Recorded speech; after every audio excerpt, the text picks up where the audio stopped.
Ladies and gentlemen, pat yourself on the back, take a deep breath, and make no mistake in realizing that you are right here, right now, for a reason. Welcome to the On Purpose podcast, where together we will empower ourselves and others to live lives filled with passion and purpose. Jared, how you doing this morning? Good, my friend. It's always great to be back here and to see you guys' smiling faces and all of you guys out there listening. We're getting great feedback, getting some DMs on Instagram. People are paying attention and they're doing their homework. So I'm excited to see what we can create and continue to move forward with. So I spent some time on my Circle of Five homework, taking inventory of the people I'm spending time with and what their influence is, good or bad. And, the number one that came to my mind now is my wife. And this is an interesting time in our marriage because my kids are all older, so they're preparing to leave the house. And to be honest with you, man, my wife kind of came second for a lot of years. You know, a full-time police career for 21 years, owning a gym for the last 3 years, took a lot of time. And one of the reasons I made the changes in my life is to put her in the top of my Circle of Five because she has her own dreams and goals, and she put a lot of that on hold to be a mom. So I'm super excited to be able to support her a little more. So in my Circle of Five, she's number one, and really requires me to give back more than I probably have in the past and to really help her fulfill who she wants to be outside of being an awesome mom.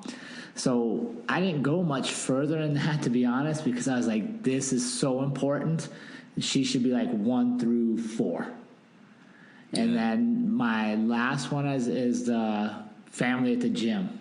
And there's more than one person, but I counted it as one because they're counting on me. They need me to be at my best every day. And they're coming to me looking for growth and encouragement and coaching. And it inspires me that I have a responsibility to them. And I think that's nice, is to know that people look to me for those qualities. So I need to make sure I'm showing up and I'm continuing to grow myself. So my Circle of Five is really 2. My wife gets the first 4 spots, and then everybody at the gym kind of gets that next spot because that's a constant evolution and growth, and you feed off of it, you know. So what about you, Ali? How'd your homework go? It was fun. Thank you for those insights. I appreciate that. Gave me something to think about that.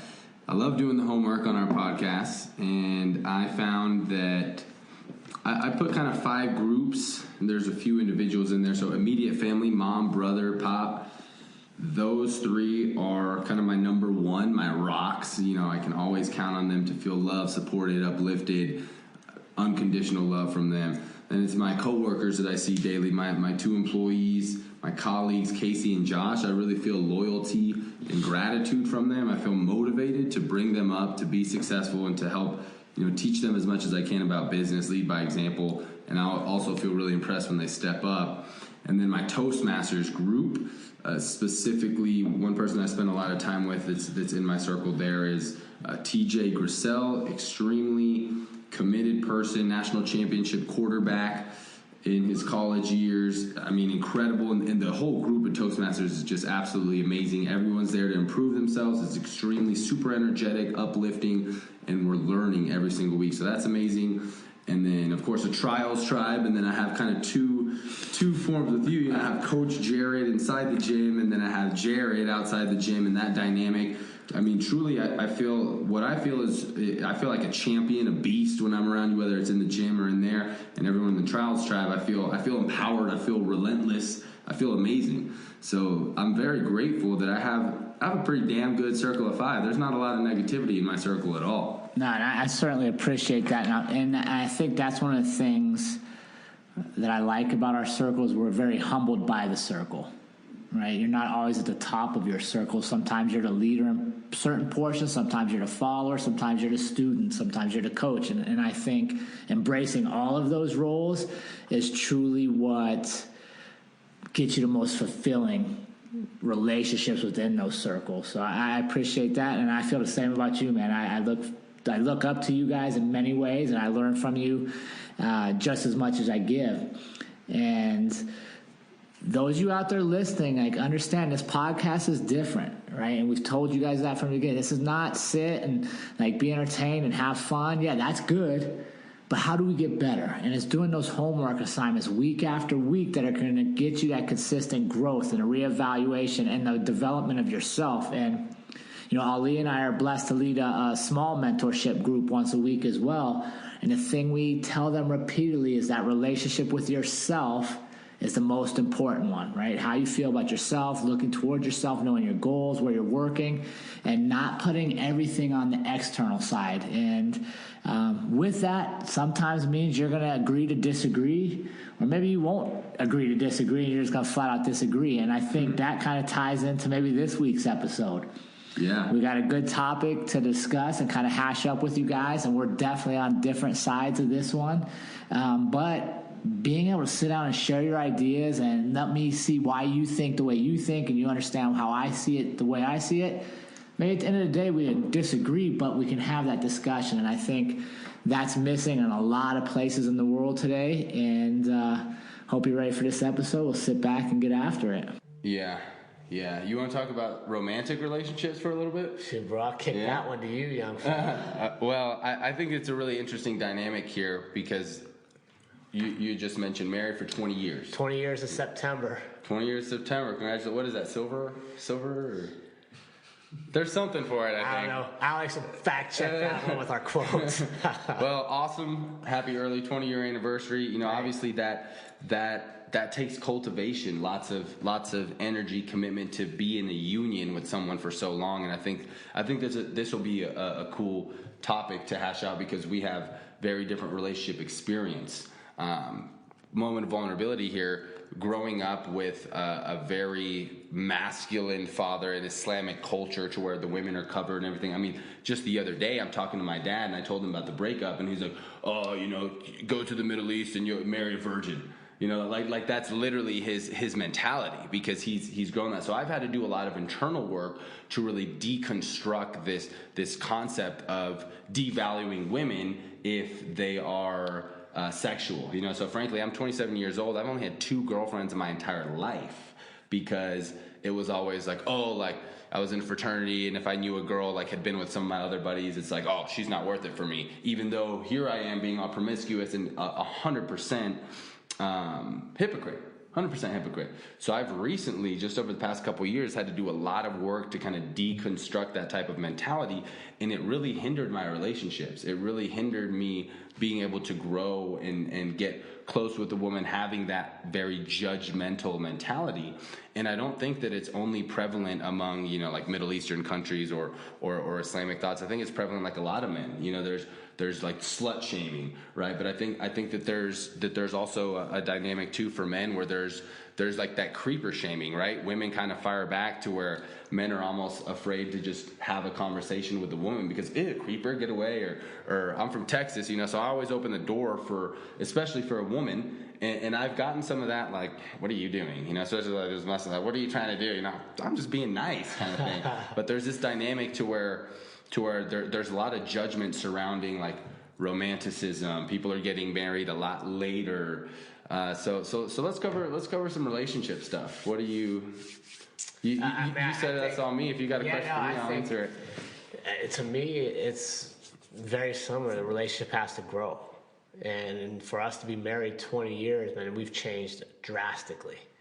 The young people we were that got married in our early 20s to who we are now, man, we're much better people, but we've been conscious to grow together, not grow apart. And I think that's how you make it 20 years and further is you're conscious about your relationship. You just don't take it for granted. I think probably that's the biggest difference between business and romantic relationships. Is business, there's usually deliberate intention because there's money on the line. There's livelihood on the line.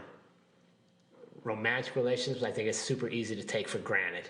You just assume somebody's always going to be there, and you don't nurture the growth, and you don't make sure that growth is happening together. Mm-hmm. And then you wake up 20 years down the road, and you've both grown, but it's so far apart, you end up divorced. How do you balance? So you said you have to focus on growing as a union. How do you focus growing as a union, but also growing as an individual, right? Because I think it's so important to keep your sense of self. How do you balance that? I think you got to communicate it, right? I think too many people leave that left unsaid.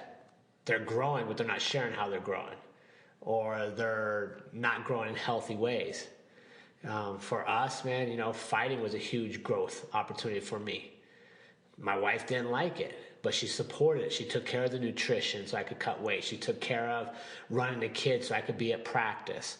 So I think that's a big piece, is knowing that when she's growing, it's not at my expense. Her growth benefits me. So how can I support her growth? Mm-hmm. And the flip side, even though she doesn't want to get in a cage, she doesn't want to fight,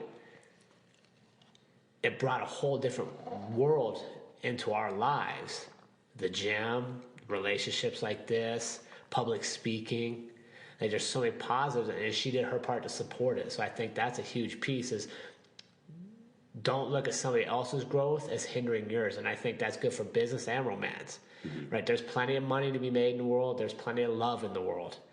Somebody else's love doesn't mean you get less. Mm-hmm. Somebody else making money doesn't mean you can't make money. Right. So to me, that's a big one. Within the relationship, you're both going to grow. Support each other's growth. Mm-hmm. Don't be threatened by it. Mm-hmm. You said something interesting. I'm gonna throw a curveball at you, just because you said something interesting about money and love, that it's unlimited and it's unconditional, right? So I've been following this guy, Aubrey Marcus. He's the owner of On It. Very, very interesting open relationship dynamic that he has, and he said an analogy, and it was really the only time that it clicked with me, because I see what he's doing. I'm like, dude, there's no way I could handle, he has his primary partner, his fiance, and they also have like secondary partners, which like they love and stuff. But here's the analogy he made, and it was the only times where I was like, like maybe I can kind of see what you're trying to do and talking about. So he made the analogy of when a mother has her first child and then is pregnant with her second, people don't say, oh no, what are you going to do? Now you have to split your love between the two children, right? No, conditional love. However, we have the establishment of marriage. And this is definitely a touchy subject, even for me. And we originally, marriage was made as an economic arrangement, right? Like, you have the wife, she's going to take care of the kids, you guys are going to take care of the farm, whatever.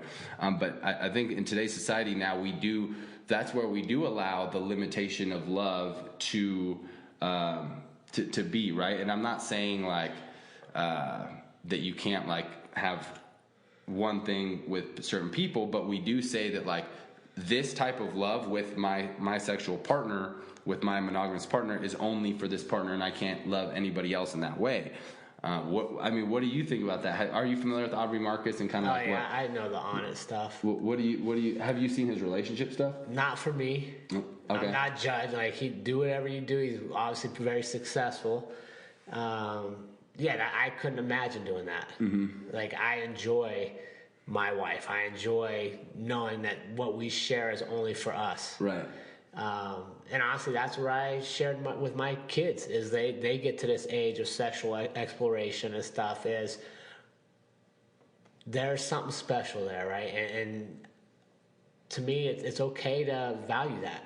Mm-hmm. And it doesn't mean you're old school or prudish or whatever. And like I said, I don't care. People live how they want. But for me, this is fulfilling. This is one of the places that I go to that I know is true and pure, and that refuels that soul. And if I could do things differently in my life, one of the things I'd probably fix is how I treated women in my younger days, because I will guarantee I probably left them more damaged than I found them, which is what I hope my son would never do. Mm-hmm. Yeah, that's a good point. And it is what it is. I mean, everybody has their dynamics, and again, like we talked about with all relationships, they change. Your view of them changes as you progress through life. Right. And I would hope that as a mid-40s-year-old male, I still don't look at women the same I did as a 21-year-old. Right. But that's not growth. And I agree with you. I think that it's definitely not for everyone, and I'm in the same boat to where I don't think I could handle that. And it just sounds exhausting, quite frankly, to have multiple relationships, and not only to like try and love two people in a romantic way, but also to have your partner, like I can only imagine the ego and the jealousy and all that comes along with it. But I do think that it's important to realize that I think you can have a very successful relationship, and it doesn't mean it has to be till death do us part, right? I was in a 3-year relationship with my ex, and we in that 3 years we had like one breakup and came back together. And she was much younger. It was the first time in my life to where I could actually like date younger, 27, 21. I met her when she was 19. So you can imagine like the growth with that. And I feel that it was, even though we're broken up now, that we're on good terms. We're not gonna be friends. I told her like I have no interest in being your friend. Like if you're gonna break up with me, we're done. Like I can't be your friend, so have a good life kind of thing. But I think that it was still so successful, and that we had a lot of growth. And again, it was really manifesting what's best for us. And it's really hard with love, because I knew like deep down, I knew what I was sacrificing. I was sacrificing extreme high level productivity, efficiency, and growth in my personal life in exchange for just above average productivity and growth, because the exchange, what I was paying for that, was the love, right? The cuddles, the laughing with my girl, the sex, the chill, Netflix and chill, go traveling together, doing all this stuff, which, don't get me wrong, it is amazing. The romance, I mean, it's the best drug in the world, right? Love, like you can't replicate love, right? It's amazing and incredible, and we had all of this, but I knew that I was deep down inside. I knew that I was cutting myself short on my dreams. Not to say that I don't want a family, that I don't want to be married one day and have kids and all this stuff, but I knew that like deep down that it probably wasn't what I needed at the moment. It was fantastic. It was amazing. But in my head, I was like, we'll kind of get there. But at the same time, I was pushing so hard on my dreams. I think the universe just manifested kind of what happened, because frankly, we have great communication, and the breakup, I'll be vulnerable and kind of share a little bit about how everything happened, was really out of left field. We had a small argument, which we've had plenty of arguments, dating for nearly 3 years. And afterwards, she had decided not to attend my friend's wedding. And because of this little argument, I was like, okay, what's the deal? This is one of my really good friend's weddings. I would really appreciate if you would be here. Trying to keep my cool, like, being really frustrated. She's like, I was just so like hurt today, blah blah. I really have to process my thoughts, blah blah. I was like, what? So that for me was like, okay, this is something that I need to put my foot down on. This is unacceptable. I can't have my partner not be able to put stuff aside to go to important events. Next day, I'm ready. I literally printed off like conflict resolution stuff. Like, this can't happen again. Like, this is not something that I'm gonna not put my foot down on. And she had just said, I don't know exactly what it is, but I got this strong intuition, this strong feeling that it's just healthier for us to break up. And she's crying. She's like, and I'm scared. Like, you're my best friend. You're my everything. But I have this feeling, like, I don't know what it was. Like, our last argument was kind of like a breaking point. I feel this, and that. And I was really just taken back. Like, what's making you feel this way? Like, I'm really confused. And she didn't, she referenced some things, but it was more of like an intuition kind of feeling. So now in retrospect, after that, and I didn't, didn't beg or plead. And I was like, well, if that's really how you feel, why am I going to waste my breath on like all this conflict resolution stuff? Like if that's how you feel, then I'm not gonna try and change your mind, right? That's a feeling. That's not logical. Like we were talking about, that's an emotional thing. Yeah. So we decided. She walked out, and I was like, holy shit, what was happening? But deep down inside, I knew it was happening for me. Not to me, but for me and for her. And thought about it. And you have to be real, right? With the logical. The realness is that she's 21. She still has her whole life ahead of her. I'm 27, and I'm at a very different level as a business owner, as an entrepreneur, as a martial artist, as everything that I'm doing. And there's a lot of like different growths and different paths that's going to be better. So regardless of like sometimes having the love and having everything, you really have to, again, go back to what's the relationship with yourself? What are you trying to do? And who's a part of that? Yeah, no, I would just encourage you from experience to not say you will never be friends, because you may be friends. Right now, you're not going to be friends, right? And I think that's fair to say. Like, yeah, I have to separate right now. Like, I can't be around you. Like, it brings up too much emotion. Like, I'm just not. but maybe 10 years we're friends. Yeah, maybe yeah. our paths are going to cross, and that's where I'm talking about that maturity in our relationships.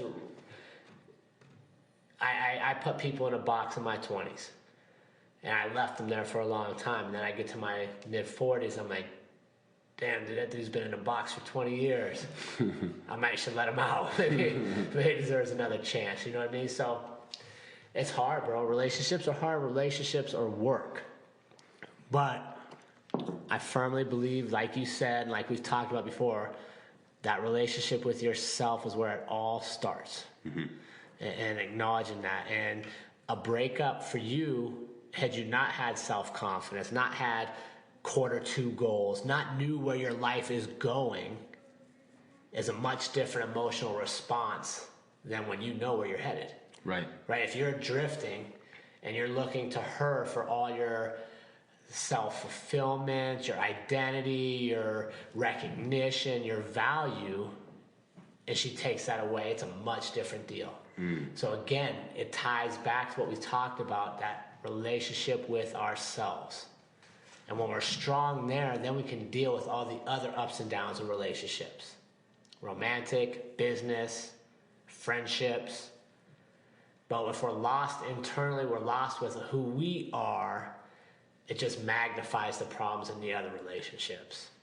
True. So I mean, when I listen to your story, that's what I hear. Mm-hmm. I hear strength. Mm-hmm. I hear, this sucks, it hurt me.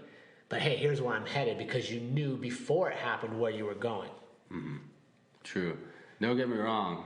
I am strong, bro. And it's internal, but I did have a couple tears, a little, I'm sad, and it hurts, especially spending time alone. Like, you have to process those emotions, and for me, I know that's going to come. But again, I'm aware of that. Even though I've only had 2 relationships in my life, like I'm aware of, again, going into vulnerability and going into change and going into the scary stuff. It's the best way to go into that is being fearless. And sometimes being fearless is going to include being hurt, being sad. That's part of being vulnerable, right? But you're absolutely right. I think that when you have that internal garden, when you have that internal compass, that direction, that whatever comes your way, I mean, frankly, most people, I would think, would be pretty crippled by what I'm going through right now. Loss of business partner and girlfriend, combined 7 years relationships in the course of 3 days. 3 days, but I'm so focused and know what's for me that my primary emotion is excitement, because it's not like this is happening to me, I'm helpless. It's happening for me, and everything's an opportunity. Yeah, and I think that's a credit to you, because you structured yourself around exactly what we talked about, right? You have a circle of 5. Outside of those relationships, you have a circle of 5 that's supportive, nurturing, and pushing you forward. You have a strong relationship with who you are and an identity of who I am and where I'm going to be. I'm going to be a millionaire by this age. I got my second quarter goals outlined. This is what I need to do this quarter. So when you lose those relationships, you're not completely off life. You don't know what's next. You know what you have to do next. So again, now you do the things you know you have to do. You continue to move forward. What are you going to attract? That new investor, the new romantic relationship, because you're moving forward by practicing exactly what you're talking about. Strong internal relationship, knowing who you are, goals, planting your garden. Your millionaire thing is your garden, right? I want to be a millionaire. I want B Nails to be the most successful industry or business in our industry. That's out there. That's in the garden. What do I have to do? Well, I have to go on podcasts. I have to have my circle of 5. I have to pitch. I don't have time to just stop and feel sorry for myself. Yeah, I really don't. Which a lot of people would do. Mm-hmm. Right, and then what happens? You start feeling sorry for yourself. Who becomes in your circle of 5?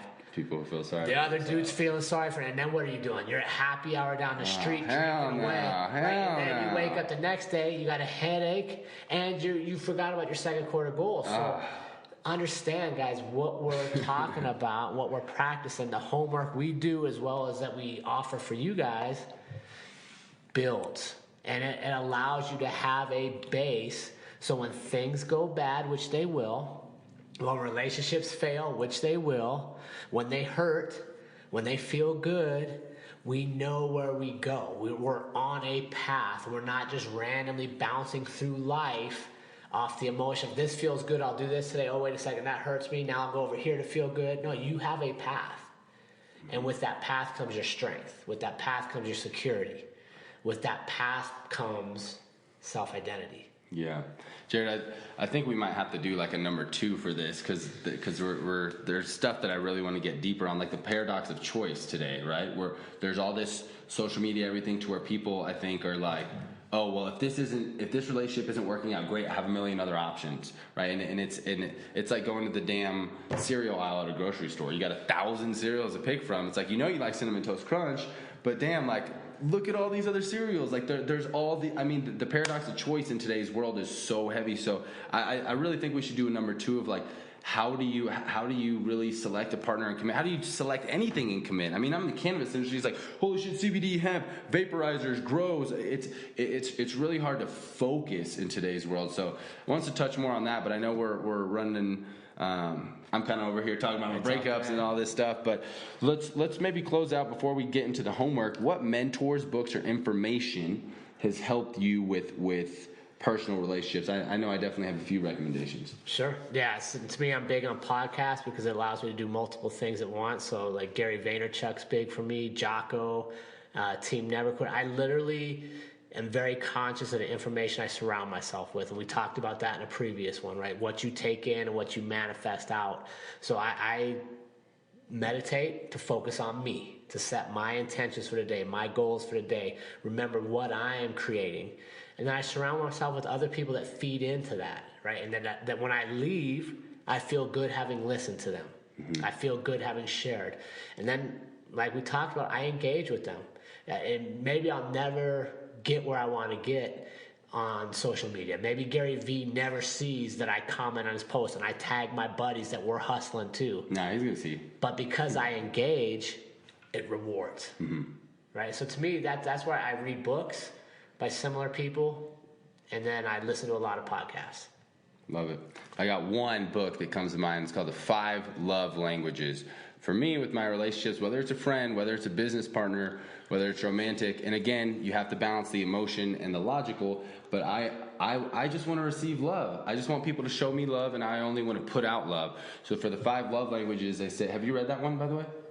No, you got to check it out. You got to check it out. Yeah, it's awesome. It's I think the guy's Gary Chapman, Texas guy, and he's like a relationship counselor, studied tons of relationships, and finally kind of was like, okay, like the way people communicate love is basically in 5 ways: physical touch, through gifts, words of affirmation.